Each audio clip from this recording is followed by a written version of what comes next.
Welcome to Groom Scroll. Bum bum bum. Like, you know what I mean? There should be like a little intro. Mm-hmm.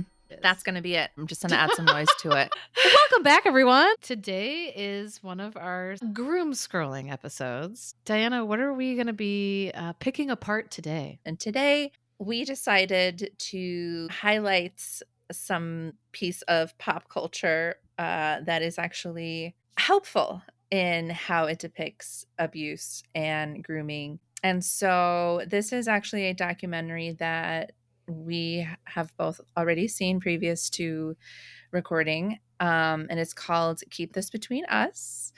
It came out in 2022. And yeah, I think we decided this would be a good one to talk about. Yeah, I guess I shouldn't have said what are we picking apart because I don't think we'll be picking this apart at all. I first watched this, I think, pretty quickly after it came out. I think it was a Hulu original. Am I making that up? I had to buy it on Apple. I shouldn't say I had to buy it. I bought it. I bought it on Apple TV. I don't know where We it are came out though. happy to give our money to this documentary. Yeah, I purchased Yes. it through Scamazon, but I watched it when it first came out, and I I don't. Did you watch it when it first came out? Because I don't. I feel like I was much more about absorbing content about grooming and sexual assault at a time when you were not. So I don't remember if you watched this at the same time as me. No, it took me a little bit. Because I had just been talking to somebody, one of the other survivors that we were working with at the time. And I think she had sent it to me like, hey, have you heard about this? You know, it's coming out next week or something. So I think I watched it like immediately when it first came out because I was kind of in this like, what's that kind of therapy where you surround yourself with the thing that you're scared of? Exposure therapy. Yeah, we were just talking about it.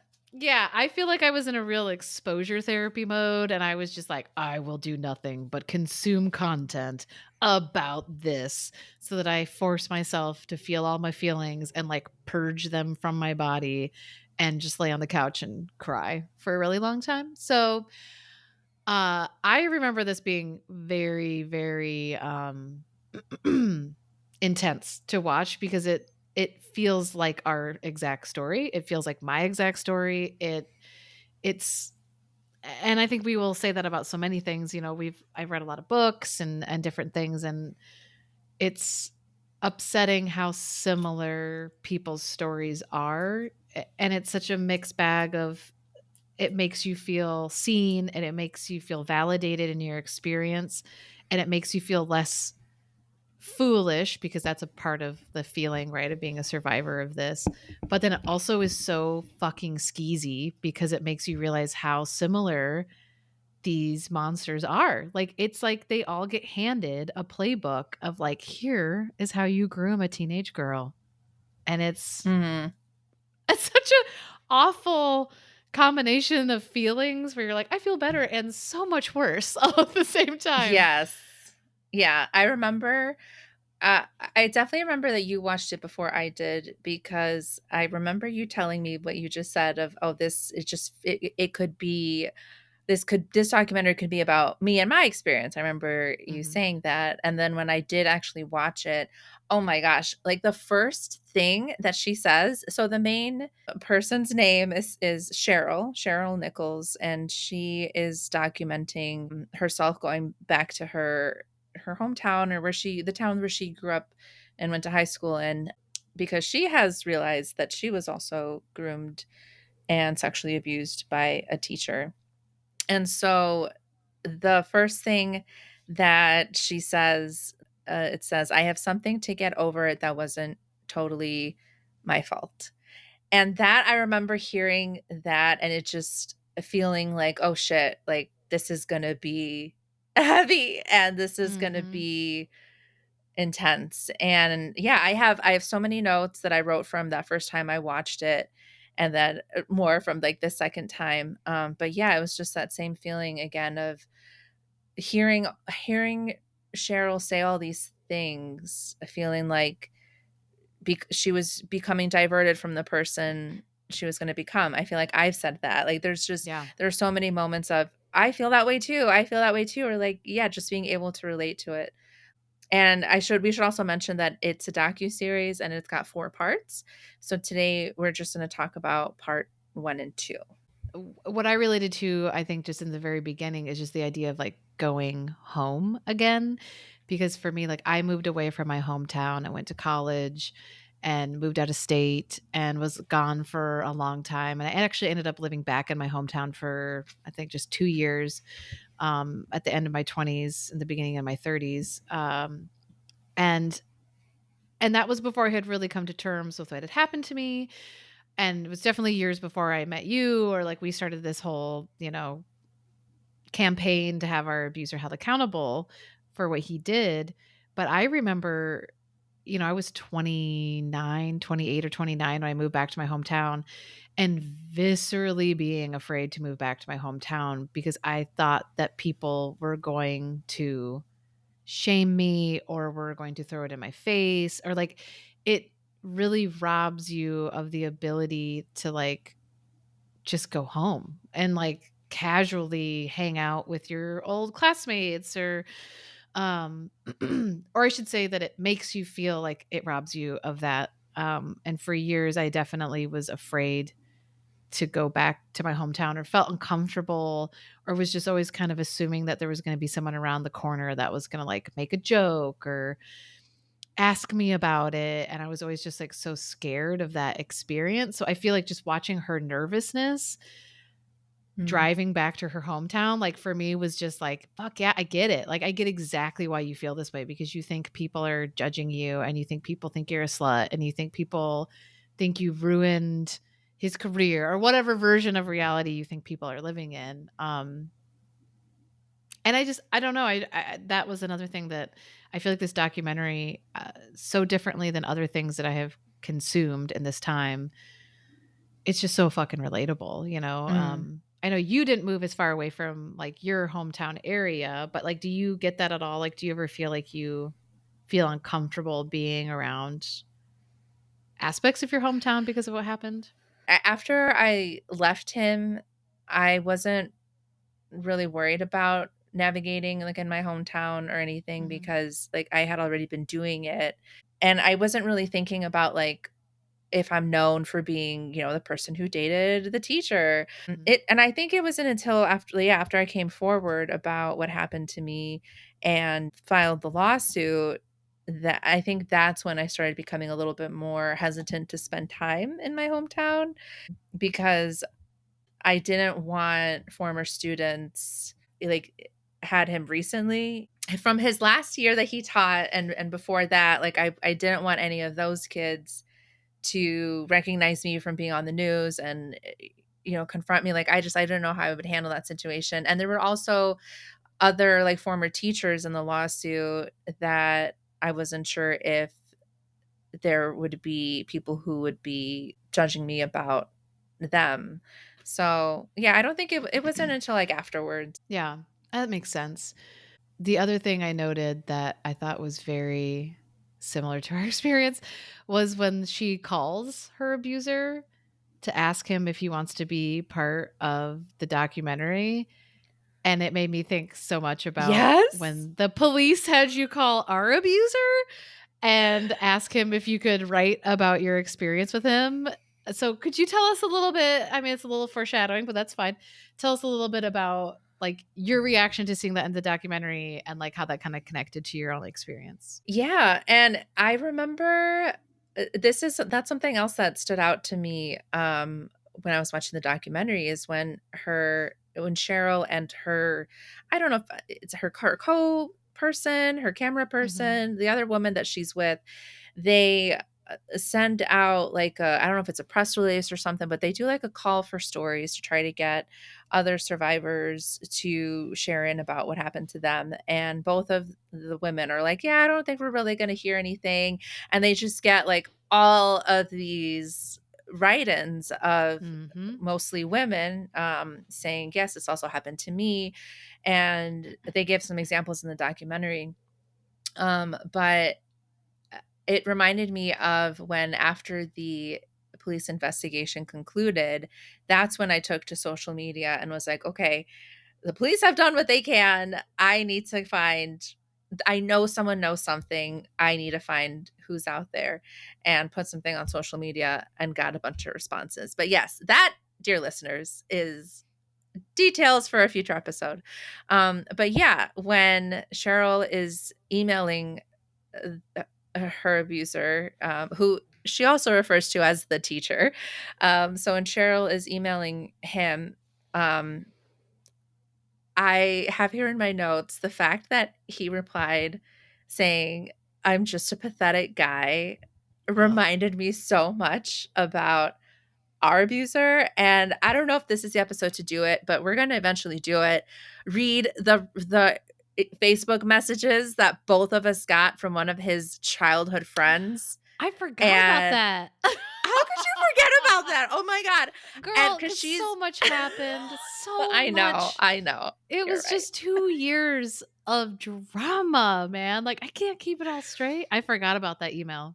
That was Well, crazy. she Yeah. also, like, really pissed you off, so, like, I don't blame you for She just shutting really that door and leaving that bitch behind, because how dare I was she? really, really firm with my boundaries, would be a nice way to put it. I forgot about that. I put that woman on blast. Like, I Yeah, you and she did. deserved it, and I don't She regret it at did. all.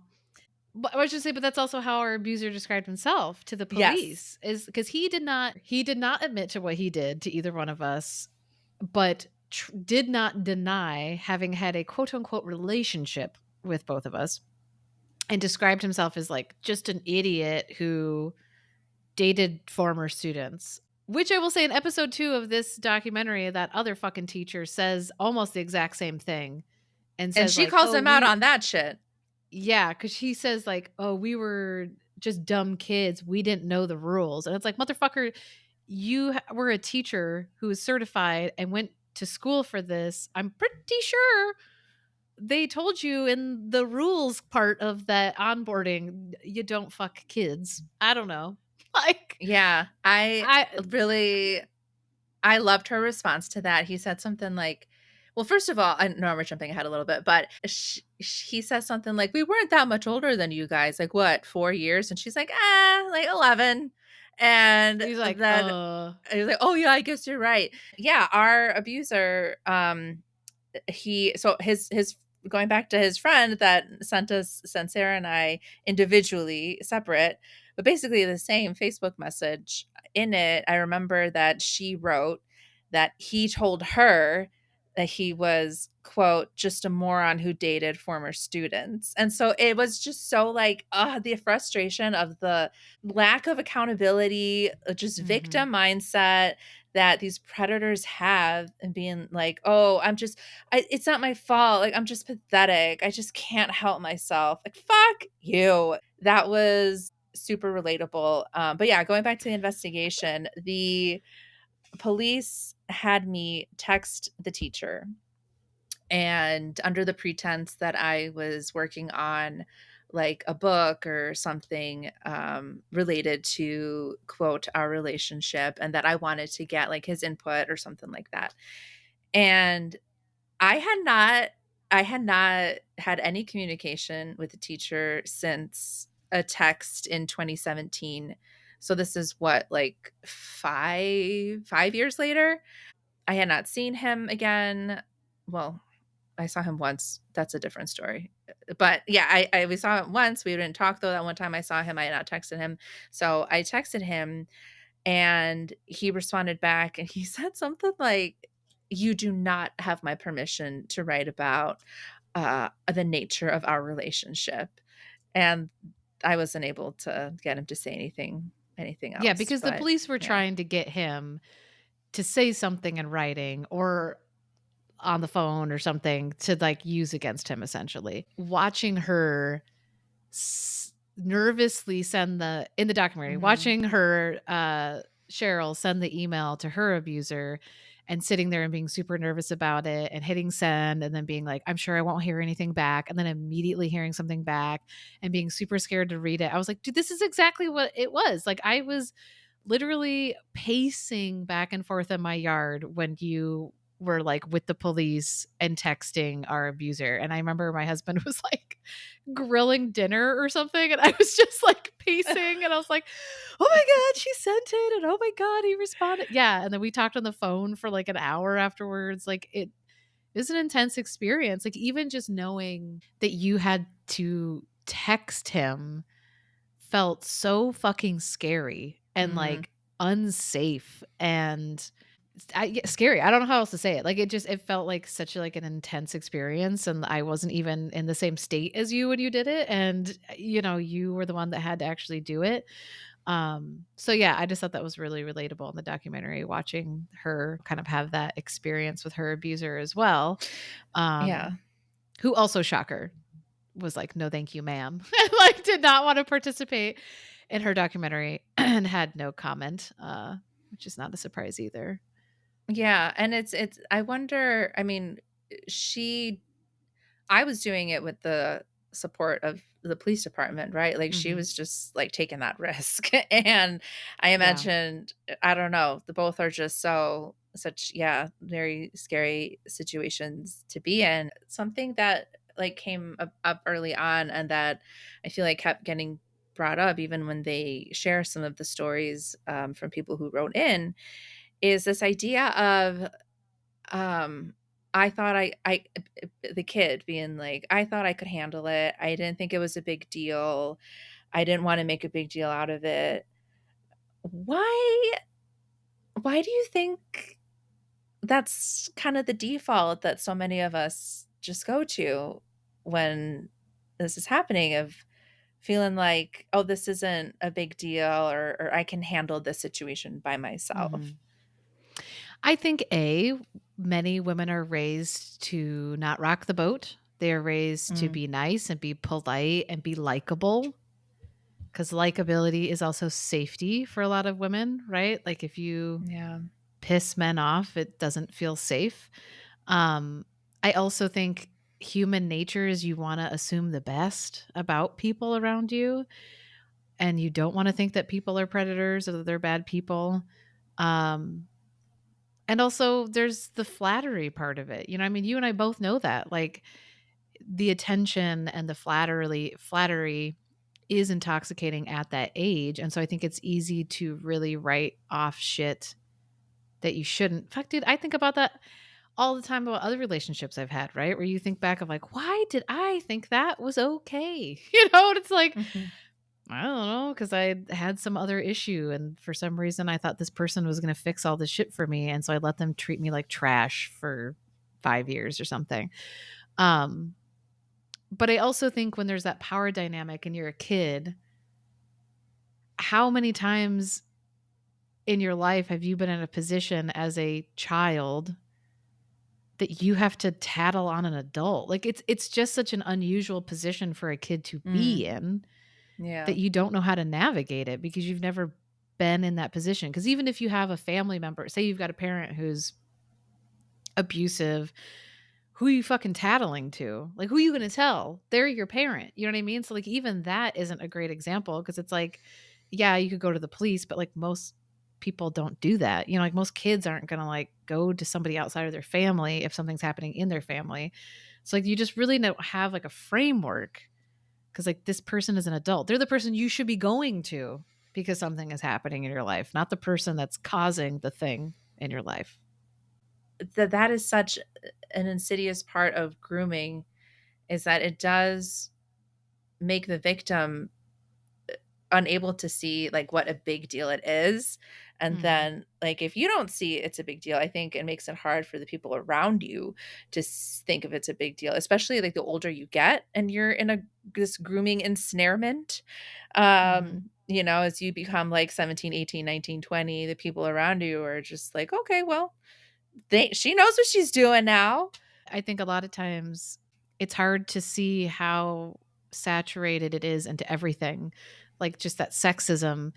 I even had within my own family, like, after in, like, the last year or 2, while kind of processing everything and having some pretty, like, tough confrontational conversations with family members about, what happened at the time, and a family member being like, "Well, I didn't tell anybody because they would have just blamed you, and they would have just decided that you were a slut. Okay, well, A, that's super fucked up. Like that was your first thought. And maybe that's true. It was 20 years ago, right? Like maybe that's true. But my bigger takeaway from that is so it was more important to you that our tiny town not think that I'm a slut than it was to stop me from being sexually assaulted. Like, that's heavy, like, that's a lot to wrap your head around, like, that that seemed more important. Or maybe it was more about how I would then view myself. I don't know, but it's just that idea of purity and niceness and likability for girls and how important that is, and you don't feel likable when Mm, you step forward and call somebody out for what they're doing because it's scary. I mean, you and I both know that. Like, it's not yeah. everybody takes it well. And in the documentary, I think it kind of gets into that too as she starts talking to her former classmates of not knowing how people are going to react to you and assuming they're going to be mad at you. And then realizing that a lot of those people are carrying a lot of their own trauma about how they didn't help you. Like it's so complicated, and I guess I appreciated that about the documentary too is because, she was so nervous to go back to her hometown and really afraid of what people would think of her, and then it's super clear, like, when she gets there, at least the people that we saw, obviously, we didn't see every single person in the town, and some people, I'm sure, were mad about it, but it was mostly just good people that felt bad that this terrible thing happened to her, and they also had pent up feelings about it for years and years, and it had impacted them for a really long time. And watching her kind of navigate those conversations with them was super relatable for me, just for the conversations I ended up having with a lot of my former classmates as well. Yeah. I think it's in part 2 of the 4 that Cheryl, talks with a former classmate, and it is this really powerful moment where the former classmate is admitting to Cheryl that, like, "Yeah, we talk shit about you. We Hmm. thought you were the problem." She says, "Most people assumed you had the influence over him." And that listeners, as you might know, like, I struggle putting words together. That the way that she said it is exactly like, I that just, like, clicked so hard, and it reminded me of how I felt about a former student when I had graduated and was, like, 20 or 22, and I was jealous of a former student, and I did the same thing. I assumed that she had the influence over Mm. him, and so I thought that was a really good way of putting that idea, and also that it was just really nice that this now woman could apologize to Cheryl, who accepted her apology, and be able to now see with the hindsight of, being a now adult, being able to see like, "Oh, yeah, like he was a problem, it wasn't you." Hmm. Yeah, and it's also that's also just basic, you know, shitty culture is like, "Oh, blame the other woman," right? Like, blame the girl, blame that person, because God, it would never be the man's problem. It would never be the man's fault in the situation. Um, yeah, I mean, and even just watching her trying to figure out how to reach out to those people, like, you know, like you said, after our police investigation had ended, and it was kind of like, well, it's up to you girls to like figure out how to like find other people that can corroborate your story, right? And like find witnesses. You wanna talk about awkward? Try Facebook messaging your classmates you haven't seen in 18, 19 years and being like, "Hey, so hope your life's going well. Do you remember our, teacher? And did you," and also not knowing who knew what. Like, I remember being like, "I don't know if you were aware, but, Mhm. we ended up having this relationship," and it was almost 50-50. Like, half my class was like, "Oh, obviously," and then everyone else was like, "What the fuck? How am I late to the story?" And then it was kinda like, "Oh, shit. Okay, well, now I'm just telling these people that didn't have any clue that it was happening." And then that felt weird too, like, "I just contacted you to tell you about my trauma."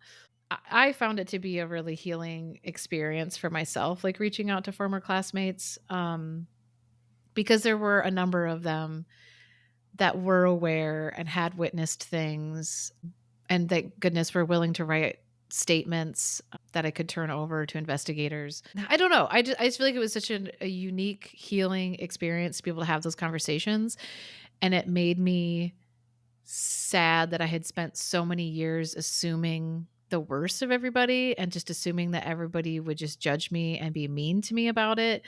When I finally had those conversations, like, everyone, it was fine, you know? And then I even had a high school reunion last year, and I got really nervous before that because I Mm. was like, I had all these really intense conversations with all these people, and you and I were on the news, and it was on the radio, like, it was like a big deal, and, like, I wanna go and have fun with these people, but it's this big elephant in the room, and how is it gonna go, and, like, what if they ask? What if they don't ask? Like, how I didn't know how I was gonna feel. It ended up being a fucking blast. It was a super good time. Like, Yeah. we had so much fun as a group, and I mean, I went to a small school, so it's also a little bit different, like, we all grew up together from kindergarten and up, but, and nobody mentioned it, like, no one said a word, and it didn't feel like in an avoidy way, like, it was a very good reminder for me that I had known these people since I was 5 years old, and what happened to me with my teacher in their minds was not my identity, and I had made that my identity to myself for them Mm. for a really long time, and so, like, it was really nice to just, like, hang out with these people and have them be like, "Oh, like, you live in this town now, that's cool, like, ask about your job," or like, "Oh, I saw you got married, he seems like a cool guy," like, just normal human fucking conversations.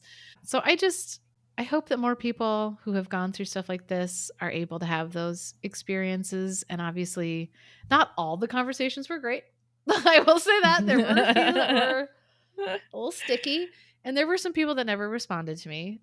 And that's not to say everyone's gonna be great. I'm sure there's monstrous people out there that will say terrible things to you, but, like, I don't know. For me, I thought it was really healing, and it seemed like in the documentary, she also had a pretty similar experience that it really kind of helped her get some closure on some of maybe the angst that she had around some of those relationships. Did you feel that way at all when you were having those conversations with your classmates? After I ended up speaking with a few, former classmates, with quite a few actually, all positive experiences. I think I had talked before about how a lot of them also apologized, Mhm. and they're letting them know that I don't and didn't and still don't blame them for anything. They were also high school kids just trying to get through life, and it wasn't their job to be making sure that adults weren't crossing legal and ethical lines.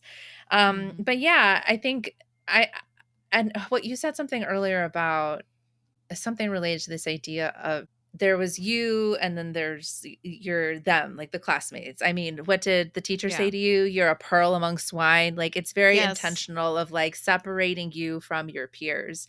Yeah, the And when isolation is I key. yeah, yeah, and when I ended up like talking with my former classmates, there was just like this sense of, oh shit, we could have been better friends. Like Yeah. I could have gotten to know you in a different way had he not pitted me against everyone, Mhm. and especially with the girl that I was talking about earlier about how I was jealous of her, um, being able to connect with her, who she ended up being, I think, the first person to write into the website, which is something we'll get to later. But that was her, and being able to apologize to her. I was the person Mhm. apologizing. Like, she said the same thing of like, you don't need to apologize. But I did feel like I just wanted to say, I'm sorry for feeling like you were the one doing the influencing when Mhm. I know now that you were also just a kid. It goes back to the idea of like going going back to the person that you're going to become for this motherfucker got in the way and set up these roadblocks on your path to life. Yeah, and I think I mentioned this before, but I really felt that kind of reconnecting with teenage Sarah, teenage me was a big part of my healing process over the last few years. And that also included kind of reconnecting with some of my old classmates, you know, and I think that was partially what made that high school reunion so fun is like we were all just, you know, standing around at a brewery, like telling old stories and laughing about stuff and goofing around, and it felt good, and it felt nice to kind of, again, it's just that reclaiming, like, okay, these were my friends before I knew you, and these are still my friends, and like nobody cares about you. The only thing anyone cares about you now is that you're like a juicy cup of tea, right? Because you're fucking shamed and have been run out of town. But like beyond that, no, like no one cares about you. And so for me, it just felt really nice to kind of reclaim those friendships and that comfort.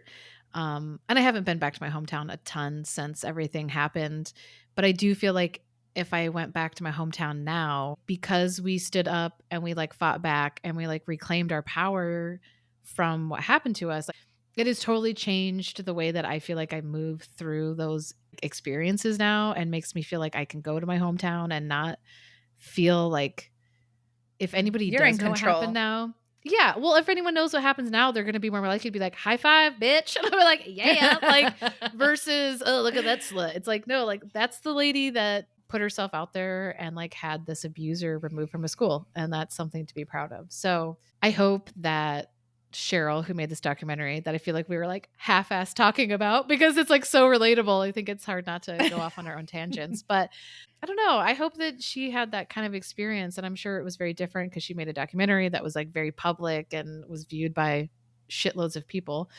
I'm sure she got a lot of crappy responses too, but I really think this documentary is really well made. I love the addition of all the, like, photos from her scrapbooks with, like, stickers over the teacher's face. Yes. Oh my Oh, it's like gosh, yeah. It's just also visually really nice to look at.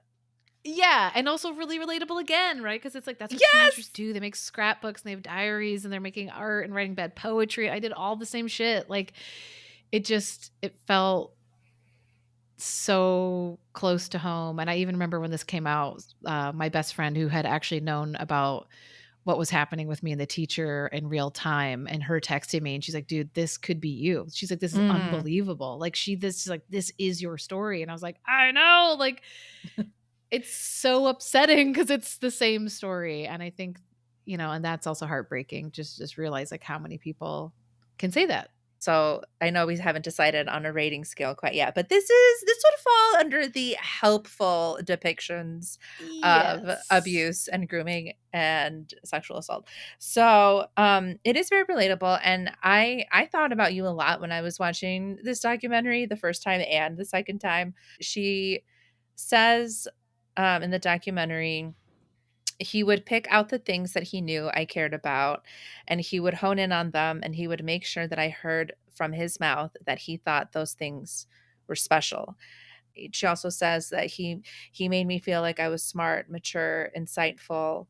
Um, he wrote her a poem, like, giving her all this praise and attention. Like, these are all, sadly, yeah, super relatable. I felt validating, you know what I mean? Like, I think anytime you can see yourself reflected in the world around you, it's validating, and it makes you feel like you have a real lived experience that other people have had. It made me wanna, like, talk to her, like, it's Yeah. like that thing of, like, you just know, like, "Oh, shit, we could talk for days and just, like, have conversations about this stuff." And I think there is even a part in the first 2 episodes where she has some kind of social media post, yeah, where people kinda write back about their own experience, and it made me think of, Demi Lovato when she had that song come Oh, out. yes, Oh my the god. 29 song. 29. If you have not listened to Demi Lovato's song 29, you should do so, but you should do so in a place where you can cry and or scream and not disrupt the people around you. Yes. That song came out very close to this documentary coming out, and I think I was talking to a politician who's doing a lot of lobbying around getting statute of limitation laws changed when that song came out. And I think she was the one that sent it to me and she was like, "Have you heard this?" And I'm like, "Holy shit." Like it just felt like a lot of stuff was Yeah. coming out at the time that you and I were like in the middle of what we were doing. So there was just kind of a cacophony of content to be absorbing. Oh, the point of what I'm rambling about is okay. So when she posted that song, the video on social media, the comment section was so intense and so heartbreaking, but also felt like such a powerful moment of like she posted the video and every single comment was I was 15, I was 17, I was 12, I was 20, like Ugh. all of them, and it was just thousands of women listing the age they were when they were sexually assaulted, and it was just like this is chilling. Like, I'm This getting is goosebumps such just talking ugh, about it. Like, yeah. it's such a This huge is not problem. okay. No, and, like, I think that this movie gave me that same feeling of just, this is not a unique story, and that's Mhm. heartbreaking, but it's also why it's so fucking important that she made that documentary, and is why you and I are making this podcast. Like, we know we're not making the world's greatest podcast right now. We know we're not gonna win a podcast award. Like, we're making it for other people that have gone through something like this and need to see their stories or hear their stories reflected back to them, because it's fucking validating and it helps you process. And who else can you have these conversations with? Like, that's a, like, I, like, I can say so Yeah. much to certain people and they can be like, "Oh yeah, that's terrible." But like, you can't get into the minutia about it if someone like doesn't really understand what you're talking about. I don't know if I answered your question. I feel like I just went off. But, as usual, Sarah, you say so many great things. So sometimes I just set you up to ramble because I know that there's going to be really profound shit that comes out of your mouth. Well, I'm glad that you think it's profound. It's profoundly time consuming. I say a lot of things. But should we just talk about the other teacher? Because that's a whole other bag of cats I feel like we could talk about. I still have some things I want to say before we get to Okay. him, talking a little bit more about part 2 of the documentary. I think towards the end of the first episode is when we meet the author. She wrote Being Lolita. Her first name is Allison. Allison Wood. Yes, Allison Wood. Diana, have you read So this book yet? I have not. It's on my list. Diana! It's Okay, in my bookshop.org cart. girl, Do not shop at Amazon. you need to read this book. I This book know. I know. was woof. Probably the best book I've read about the subject. Invisible Target was also another one that I enjoyed. But yes, I forgot she's in this documentary. Yes. Yeah, Allison so Wood. we meet Allison Wood. She's the author of Being Lolita, and we meet her towards the end of the first episode. So she starts bringing in this bigger conversation about the systems and the systems that make it so easy for predators to groom and sexually abuse teenage girls and students. And there's been the reckoning for men in film, with the Me Too movement. There's been a lot of spotlight in the abuse that takes place in the Catholic Church. Like, why? it- The thing that I think about a lot is like, why is this particular problem, like abuse that happens, educator sexual misconduct, aka Mhm. an adult in education abusing a student, a child? Like, why is this still? Why? Where is the reckoning for this? And that is something that I remember thinking about when I first watched the documentary, and something that I still think about now. And I think part of it is just that, like you mentioned earlier, like people don't want to think that their neighbors or their kid's Mhm. teacher is a predator. So like, why even entertain those ideas? There's a whole argument of ruining someone's reputation by saying Mhm. something. So I don't know. I think a lot about like, where is this reckoning for abuse taking place in our schools, and what can we do well, we're doing this podcast, but like, what can we do as a society to help actually change this shit? So I think bringing Allison Wood in at the end of episode 1, to introduce a little bit more of approaching this as a systemic issue, Mhm. was cool. And I haven't read the book yet, but it is on my list. I strongly suggest it. I think I read the book before I Oh saw the yes. documentary. Because I remember, yeah, then she popped up in the documentary and I was like, "Oh my god." Yeah, the book is wild because it is outrageously relatable. Um, and it's a huge aspect of it, as you and I learned. There are just so many systems built around schools, educational programs that protect predators and do not protect children. It's a big part of why you and I are both still working with like legislators in our different states to try to get laws changed to kind of improve some of those systems because they're bad. But even recently in the town I live in right now, we just had a teacher arrested for misconduct with a student. Luckily, in this situation, everybody is like fuck that guy. Like, I haven't heard, although, of course, people are probably more careful around me than they are around other people, but I haven't heard of anybody kind of not believing the story of what happened in that situation.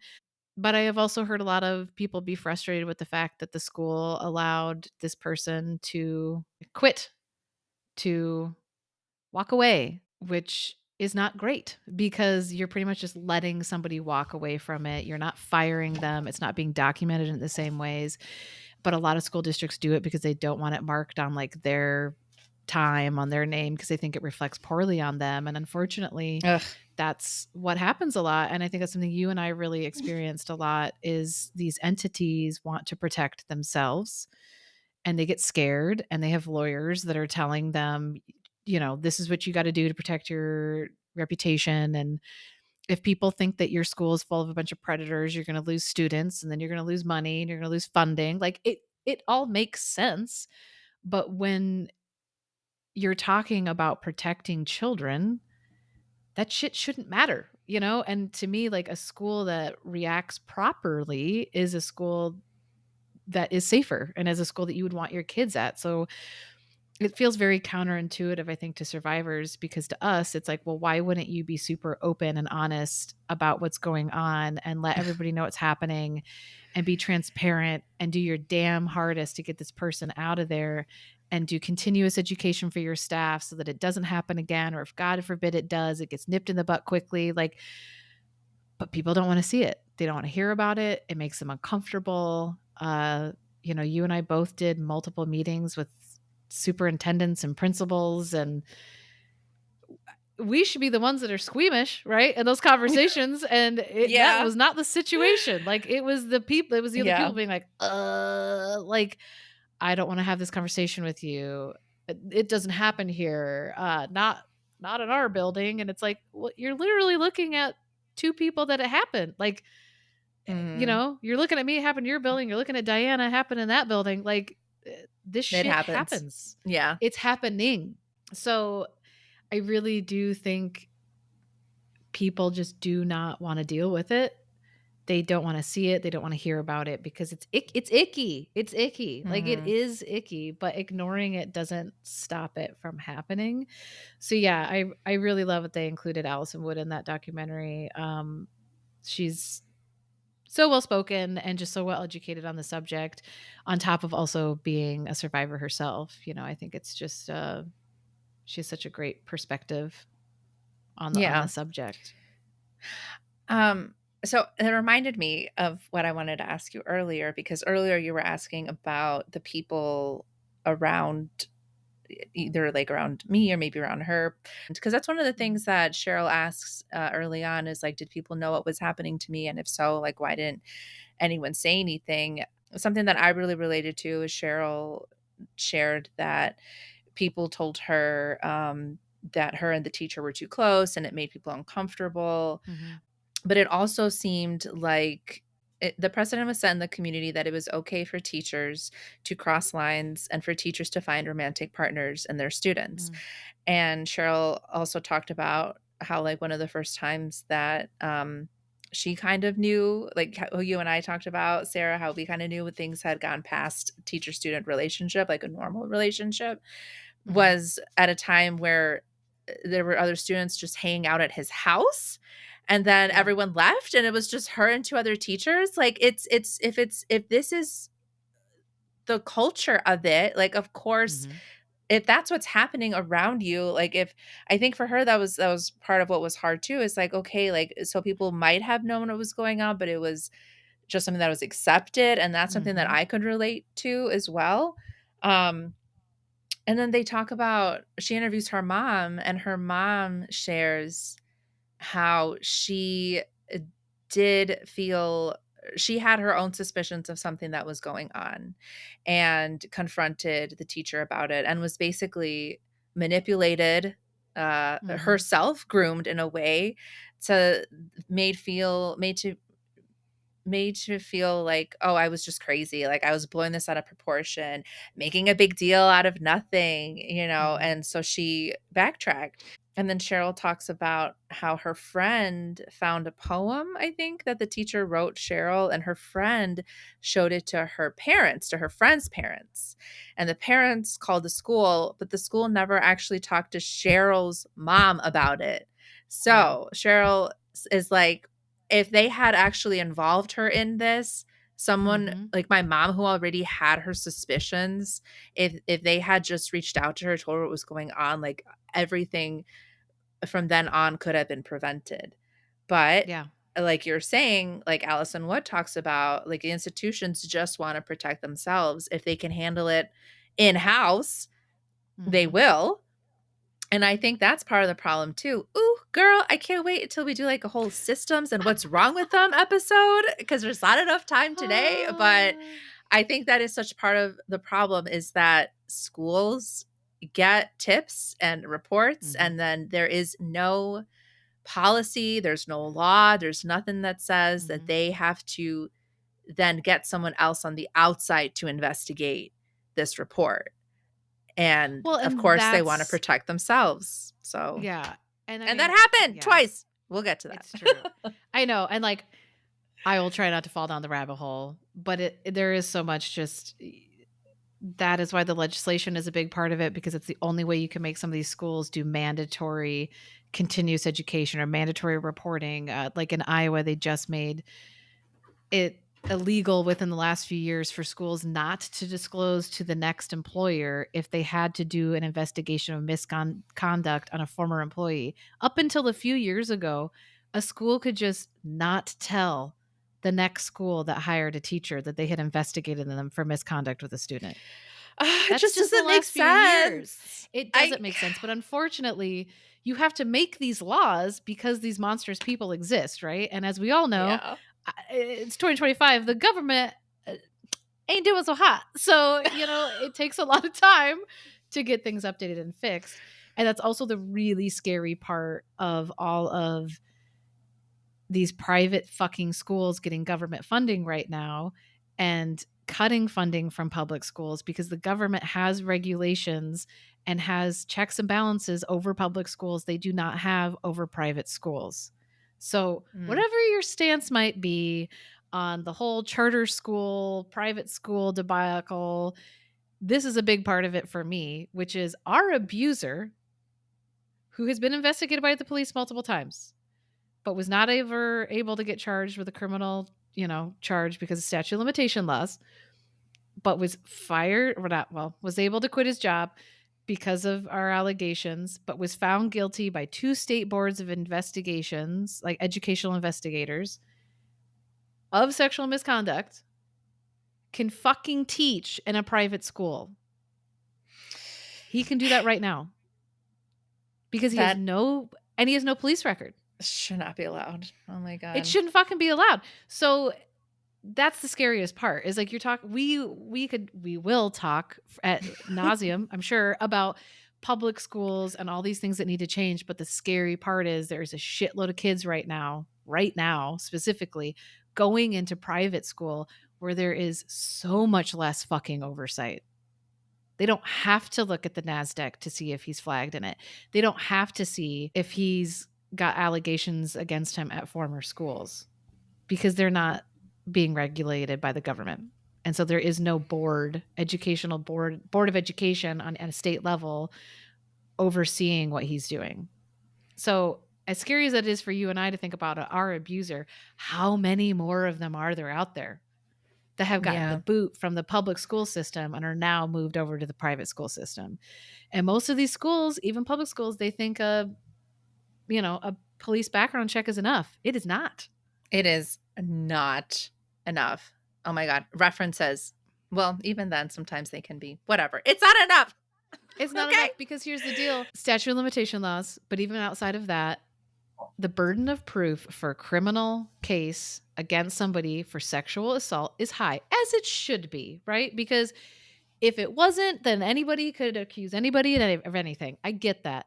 But sexual assault and sexual abuse is extremely hard to prove in court unless there is explicit documentation through photography, videography, sexting, you have to have a paper trail. Like there has to be some kind of documented or an eyewitness of some sort. But as you and I know, and I'm sure many of our listeners know, this shit happens in the shadows. These Mhm. people are not Yes. stupid.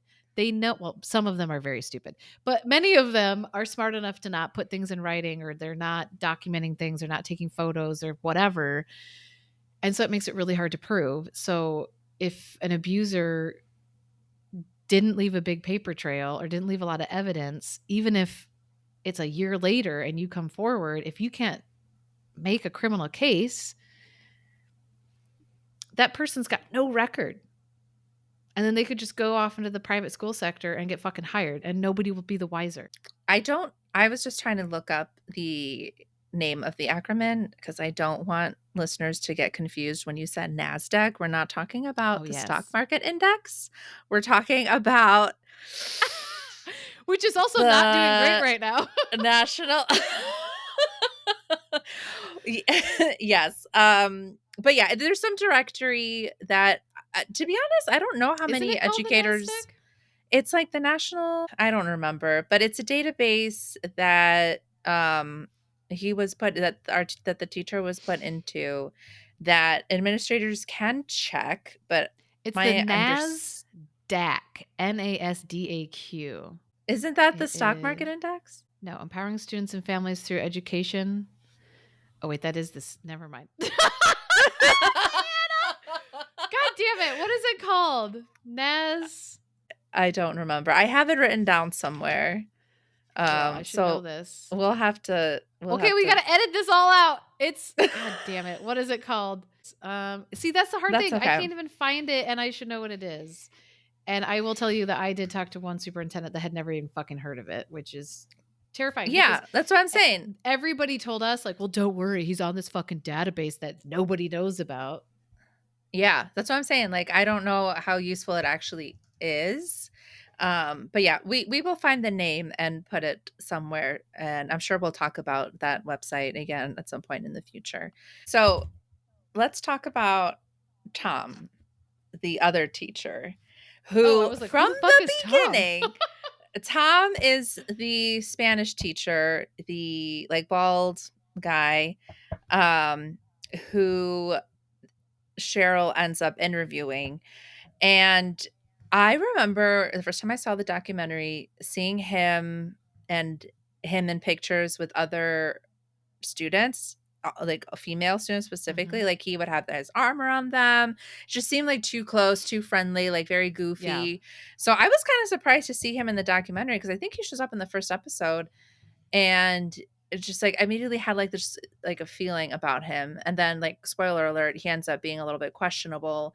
But yeah, we meet him at the end of episode of the second part of the documentary, and we kind of talked to him already a little bit. But he it sounded very much. Oh, and then so this guy, Tom, he was also part of when Cheryl's mom confronted the teacher, Cheryl's abuser, because, oh yeah, now that I Mhm. remember, Cheryl's mom reached out to Tom, the Spanish teacher, as kind of like, hey, I need your help talking to this other teacher who, I think I don't remember what it was. I think she just saw text messages or maybe emails or something where she just got a feeling like they were just being too close.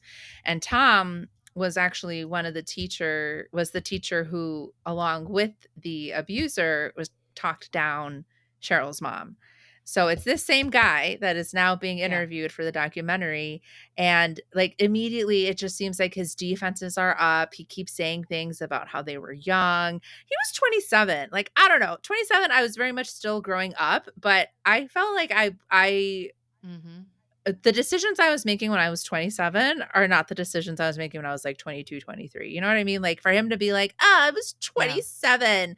We didn't know the rules. We were just dumb kids. Oh, this is what he says. We were just dumb kids. And she said, you were dumbass adults behaving like kids. But yeah, what did you think? Oh my God, hold on. Before you talk about him, let me just say the last thing that pissed me off about this motherfucking guy, that he brings up the curse of being a male teacher. I have that written down in my notes. Yes. All right, go off. Go off, baby girl. Okay, so first of all, I agree. I thought that guy was sus. Second of all, I feel like it was not it should and maybe this is just with a change in culture and time and age, but why you would ever feel that you were in a position to vouch for somebody else in a situation like that makes no sense to me. Like, you don't like, yeah, you can be like, "That's my friend," and I don't think they would do that, but to go and try to talk a parent down and be like, "You're wrong," is, like, such an overstep because it's like, you don't Mhm. fucking know. Like, you don't know what this person is doing behind closed doors with this student. You can have feelings about it. You can personally think it's not true, but, like, what right do you have to talk this you know what I mean? To try to tell a parent that they're overreacting to something, I think is really inappropriate. I also did write down the curse of Ugh. being a male teacher because there was another teacher of mine at my school that ended up with a student, that they ended up getting married, and then he ended up quitting teaching afterwards, and I remember, like, a friend of mine, like, as I was going through everything with you and kind of processing everything, we kinda started talking about all these other people from my hometown that this had happened to or allegedly had happened to, like, I only have confirmation of some of them, but, um my friend saying like, "Well, that's why he had to stop being a teacher because it's just like it's too tempting and it's not fair for these young men." And I just absolutely like lost it. And Ugh. I just like had to I stop wanna talking slap to her someone. for the day and I had to like call another It's friend and just be like I was just fucked. bawling. I was so mad and it was like but because she likes this person, right? Like he is her friend and so she doesn't want to view him as a predator and the age difference wasn't as big between him and the woman that he ended up marrying, but it's like that was still his student. It was Mhm. still inappropriate. And kudos for him for removing himself. I mean, really, for removing himself from that environment because a lot of these fucking people don't. And I'm not trying to say that this person's out there trying to abuse other people, but it was just that mentality of like, gee whiz, it's so hard. It's so hard to keep my hands off these girls. And it's just so hard to be me. And it's like, what a bullshit Eh, justification for your own behavior, especially when that's what we've heard our abuser say and what we've heard other people's abusers say. Like, it's just such a triggering excuse.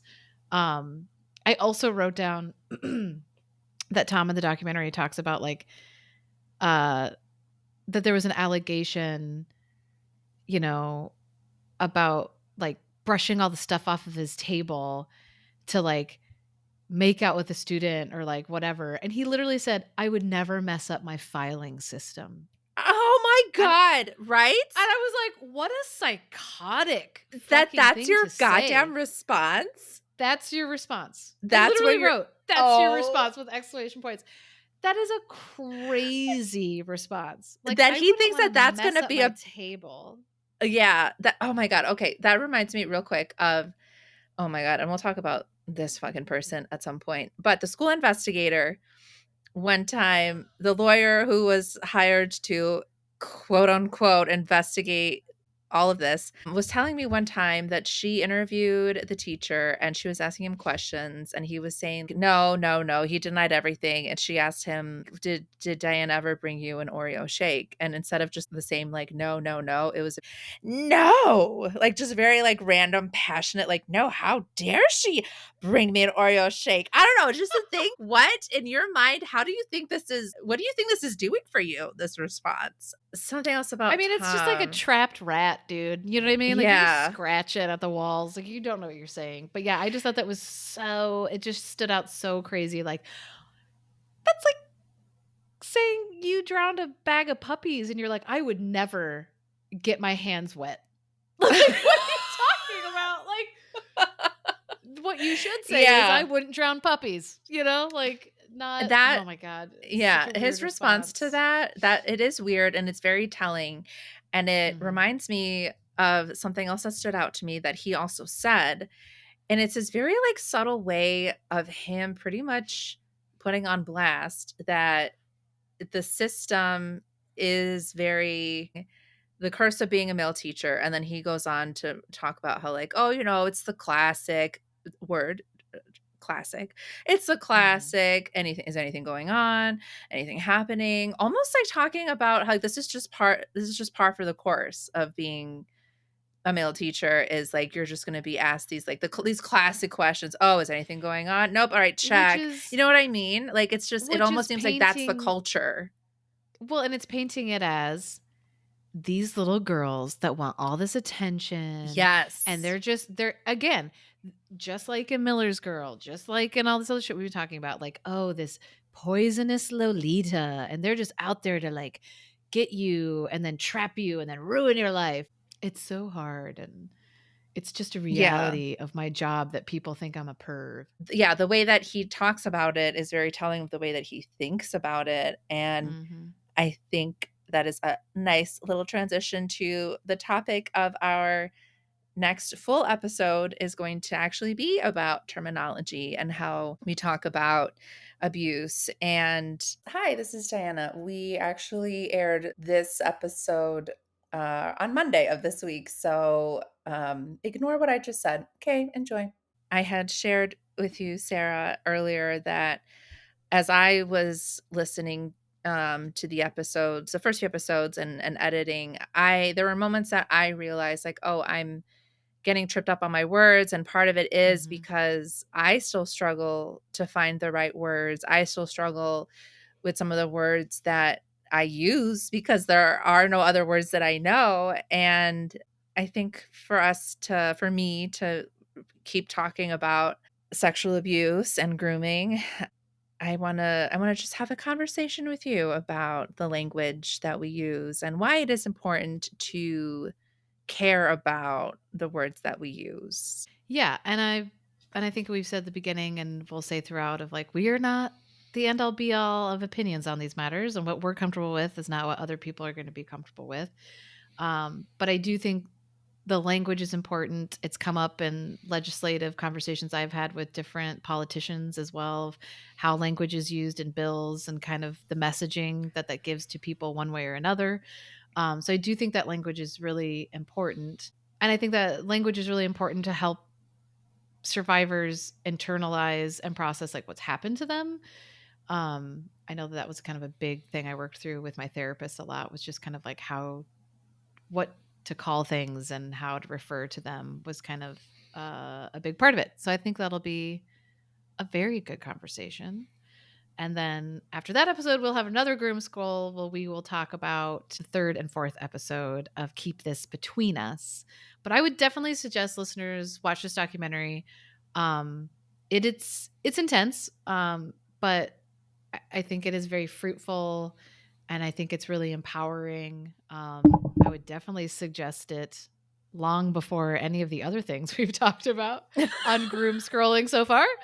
But I like it. Yeah. I like that we can talk about things that are disappointing and frustrating, and then also talk about things that are really powerful, I think, and fruitful for people. And I think we should definitely challenge Diana to read Being Lolita and then do like a book club episode where we talk about that book because it is really, really good.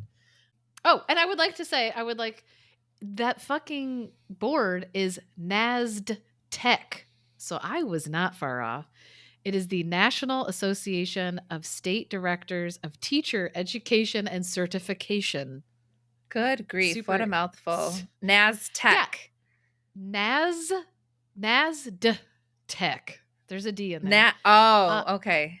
yeah, NASD Nazda Tech. tech. So I Okay, you gotta do the duh. feel less dumb now. Yeah, you shouldn't feel dumb. First of all, it's a lot to keep in mind. As you were saying, a lot has happened. It has Acronyms, happened. don't worry about it. But what's really frustrating about it is that that database is not open to the public. That database I is don't only it is only accessible to like state boards and superintendents and shit like that. So again, what's the point of it systems, we will then? talk Yeah. about it. Before one last thing before we say goodbye, I meant to clarify this at the top of the episode, but I did want listeners who I don't want to assume that everyone knows what sliding doors is. So, sliding doors Because our last full episode was our sliding doors episode, and we just talked about that, but didn't actually talk about why we were calling it sliding doors. I mean, we kind of did. Anyway, if you haven't seen the 1998 rom-com, I would put it, is it a rom-com? It's like a Girl, I've never even romantic seen it. dramedy. What?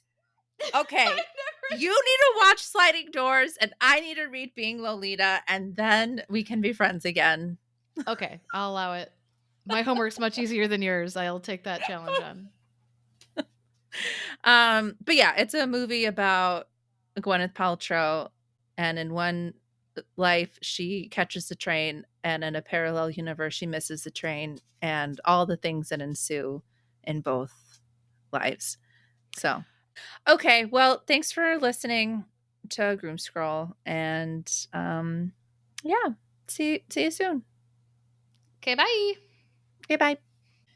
A tool's only as good as the person using it. I don't know. That's not a saying. You know what I mean?